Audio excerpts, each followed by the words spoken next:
それでは今からなんと陳建一のガパオライスを作りたいと思います。それじゃあね、まずね材料ねこちらにこう全部用意してあるんですけど、まず鶏のひき肉、これをね香りよく炒めましょう。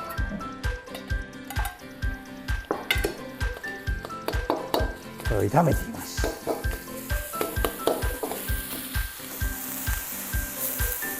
完全にね火を通します、ね、これまだ炒め足りない。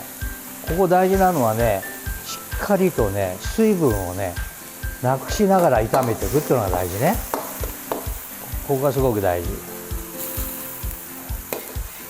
このね真ん中にね今ちょっと見えるんだけど、ちょっと濁った汁が出てくるのね。ほらほら、少しこう、これはまあダメね。これはまだね薬味とか入れちゃいけないっていう合図ね。これがだんだん炒めていって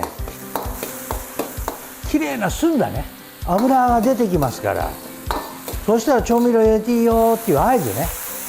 これは見て、ほらすごい分かりやすい。これちょっと濁ってる、ほらこれ分かります？濁ってるの、ほらこれ鶏の臭みだからね。これをねしっかりと炒めて、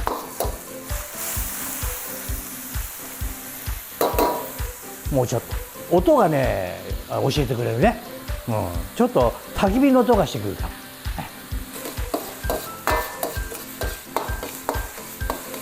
ら、だいぶ良くなってきたね。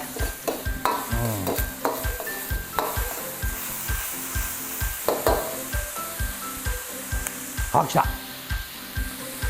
ほらパチパチって言ったの聞こえるかな。いいっすね。はい、じゃあほら見てこれ。今度このなんか見てみましょう。はい。これね今ね出てくるからね。これほら全然水分ないよ。ほら水分ないですよね。この状態はねもう最高だね。もうこれね鶏肉が美味しいぞってもう言ってるようなもんね。はい、じゃあ次ここへこれニンニクと生姜入れます。はい、そしてここへ玉ねぎをね入れていきましょ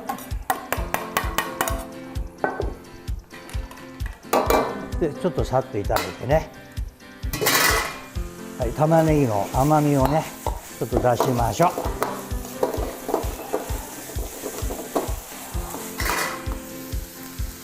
はい、そしたらここへね調味料入れていきましょう。はい、まずですね、おうちゃんこれ中華なんでね、本当はガパオライスにね豆板醤が入りません。でも僕は入れます。美味しいんです。これ豆板醤が入ります。はい、今日はねちょっとこの汁入れちゃうかな。はい、そしたらあとですねいろんな調味料入れていきます。これねオイスターソースね、これオイスターソースが入ります。はい、そしてねこれはね中国醤油ですね。はい、それからあとですね、これはねタイのチリソースね。やっぱこれガパオだからこれが入ります。そしてこれねこれはね売ってない、これ自家製のね唐辛子の醤油漬け、これが美味しい。はい、これを全部入れていきます。胡椒も入れちゃおう。はい、でこれを炒めましょう。炒めて香りを出しましょう。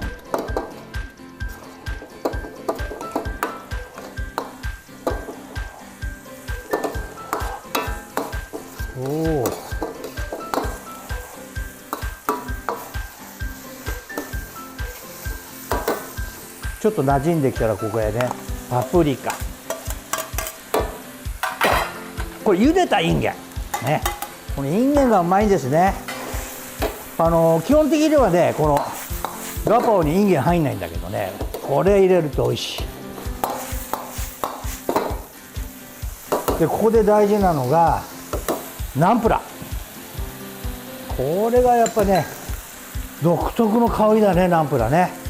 ナンプラーもうちょっとナンプラー、これラー油入れましょうね。中華ラー油入っちゃうな。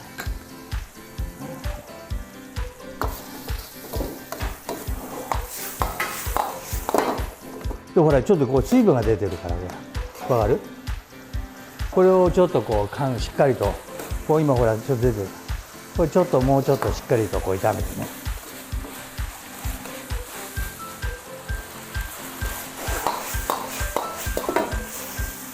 ほら見て見て見て、ほらこう少しこう汁がほらあんまり出てこなくなるから、ちょっと多少出てきてもいいから、これがご飯にまぶると美味しい。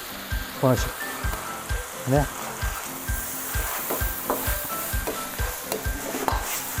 はい、で最後にこれ大事ね、バジル。もうバジルはもうさっと炒めたら完成。はい、これで出来上がりです。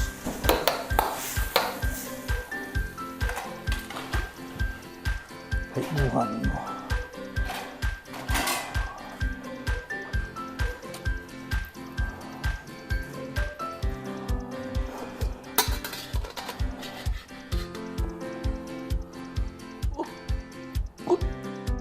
はい、